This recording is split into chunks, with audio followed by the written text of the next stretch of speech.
Shportën e ka mbushur plot. Normal për Bajram, pak ma veçanërisht. Dhe produktet veçanta dhe furnizohen pak ma veçantë. Si ky qytetar, blerjet finale u pan duke i kryer të enjtën e për dyqanet e Prishtinës edhe konsumatorët e tjerë, një ditë para Kurban Bajramit që këtë vit shënohet të premten.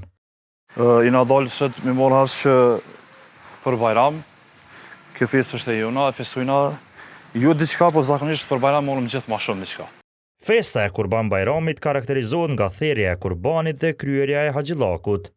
Mesazhet për haxhin kosovar të cilët ndodhen në Mekë, si dhe për të gjithë besimtarët musliman anëmban botës nuk munguan as këtë vit.